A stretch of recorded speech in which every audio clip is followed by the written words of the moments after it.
اسلام نے تعلیم دی ہے. رسول اللہ صلی اللہ علیہ وسلم فرماتے ہیں کہ اگر کوئی ایک درخت کاشت کرتا ہے اور پھل لگاتا ہے, اگر کوئی چرند اور پرند ان سے کہتا ہے, یہ اس کے جو کاشت کرنے والا ہے اس کے لیے صدقہ ہے. تو یہ ہماری معیشت بھی ہے, ہمارا دین بھی ہے. صحابہ کرام نے 1,35,000 چھوٹے اور بڑی نہریں بنائی تھی, اور ایک صحابی نے طائف میں جو انگوروں کے باغات لگائے تھے ان کے لیے جو صرف لکڑی لگائے تھے وہ 10 لاکھ کی تعداد تقریباً مورخین نے لکھا ہے. ہم کیا کر رہے ہیں؟ ہماری ملک کی معیشت کا دار و مدار اس میں کوئی شک نہیں, بلکہ میں تو یہی کہتا ہوں کہ پوری دنیا کے لیے زراعت جو ہیں بنیادی اہمیت کا حامل ہے اور ہماری معیشت کے لیے تو ہب ہے. جناب چیئرمین صاحب, جہاں تک تو میں سمجھتا ہوں یہ فوڈ سیکورٹی بہت بڑا مسئلہ ہے ہمارے لیے.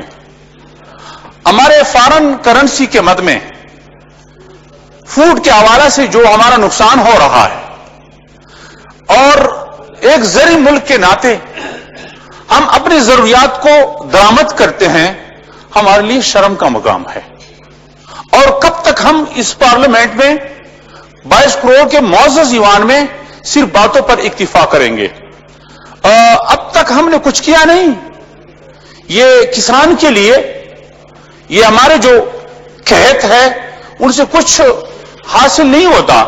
اس بار بھی گندم کٹائی کے بعد میرے ساتھ خود چند اپنے گاؤں کے جو ذمہ دار ہے وہ میرے ساتھ انہوں نے کہا مفتی صاحب ہم نے بہت نقصان اٹھایا.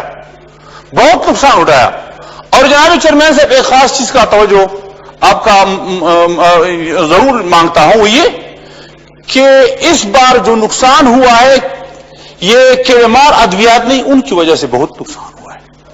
ہمارے گندم, ہمارے دوسرے جتنے بھی مختلف غلہ جات ہیں ان کو جو نقصان ہوا ان دوائیوں کی وجہ سے ہوا ہے. جو کیڑے مار ادویات ہے وہ کیڑے مارتے نہیں, ان سے بڑھتے ہیں اور ان کی قیمتیں آسمان سے باتیں کرتی ہے, کیونکہ کمیشن کے نتیجے میں ان کا جو قیمت ہے وہ مقرر ہوتا ہے.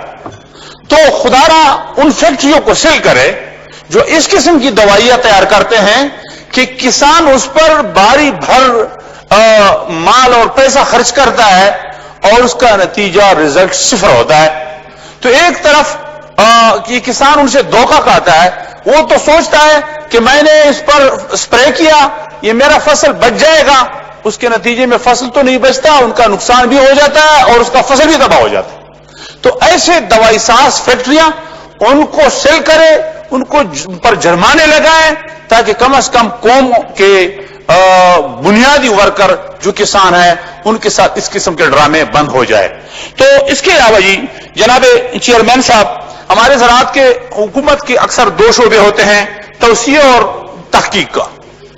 نہ میں نے توسیع کے حوالے سے اور نہ میں نے تحقیق کے حوالے سے کوئی خاص نتیجہ میں نے تو نہیں سمجھا اب تک. ہمارے ہاں جی اس طرح ہی ہوتا ہے کہ بیج جو دیتے ہیں ہمارے قبائلی علاقے میں وہ بھی کمیشن پر ہمارے آفیسر دیتے ہیں.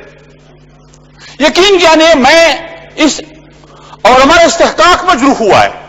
جناب چیئرمین سے ایک عجیب بات ہے, میں ساتھی جب جاتے ہیں اور ان کو کہتے ہیں مثلا کسی اے سی صاحب کے پاس جاتے ہیں, ڈی سی صاحب کے پاس جاتے ہیں, کیونکہ ہمارے علاقے میں ہر محکمے میں ان کا مداخلت تو ہوتا ہے, تو کہتے ہیں کہ فلان جو ہے وہ حقدار ہے اور وہ صحیح طریقے پر ذمہ داری کرتا ہے, ان کو بیج فراہم کرے.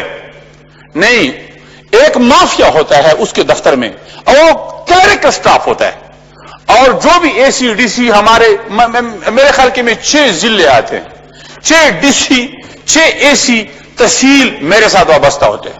تو ان میں تو یہ صورتحال ہے کہ ایگریکلچر ہمارے صرف ایگریکلچر کے شعبے کی وجہ سے نہیں, زراعت کے محکمے کے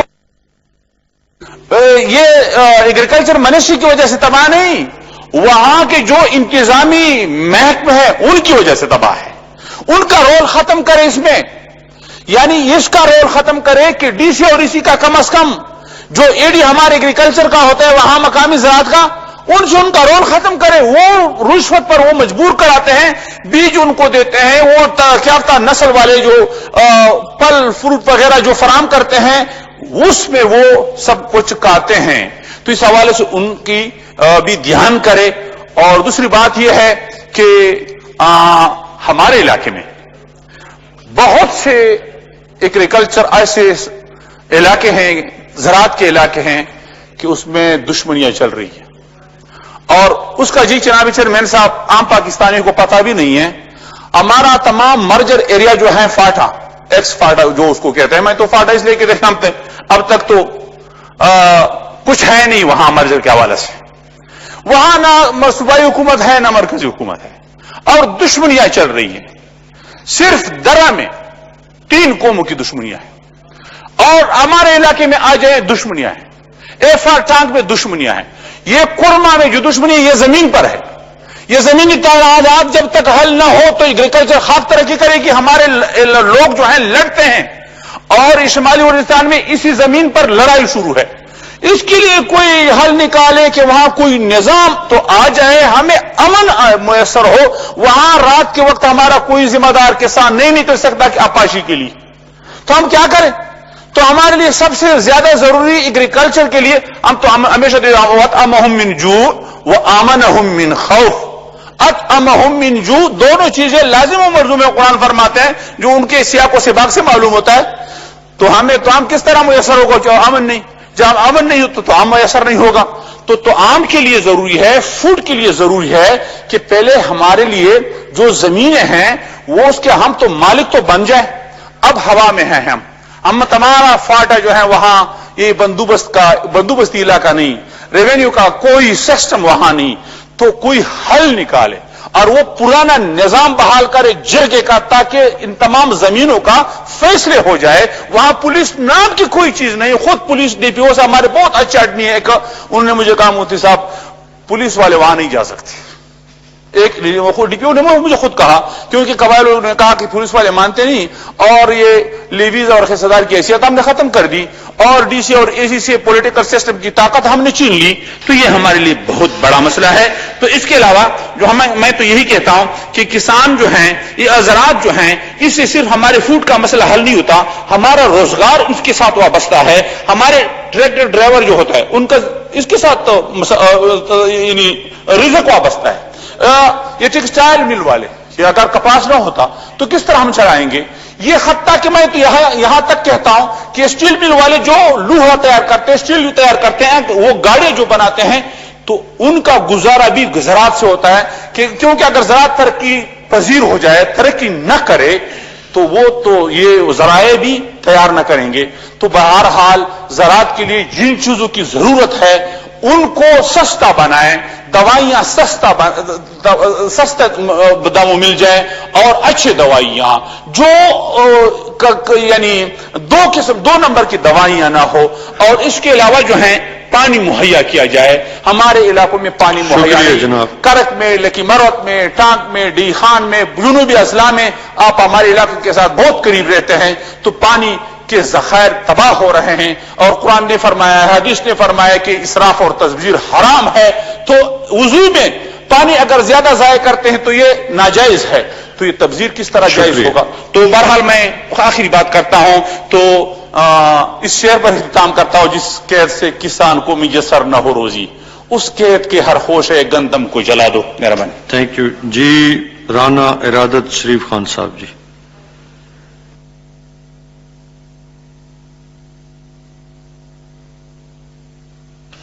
اپنی جی رانا صاحب.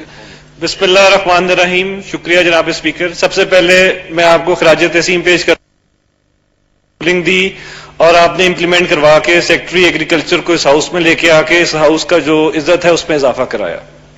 سر, کیونکہ آج سب سے جو امپورٹنٹ ایشو ہے جس پہ اسمبلی میں ڈیبیٹ ہو سکتی ہے, ایگریکلچر, اس پہ ڈیبیٹ ہو رہی ہے, تو اس پہ سب سے پہلے میں یہ کہنا چاہوں گا, پاکستان جو ہے ایک ایگریکلچر ملک ہے, اور یہ ایوان جو ہے یہ بھی ایک ایسا ایوان ہے جس پہ میجورٹی لوگ وہ ہیں جن کا پرائمری سورس آف انکم جو ہے وہ ایگریکلچر ہے. لیکن یہ ایک ہماری بدقسمتی ہے کہ اس ایوان میں اس طرح ایگریکلچر پہ ڈیبیٹ نہیں ہوتی اور ایگریکلچر کا اس طرح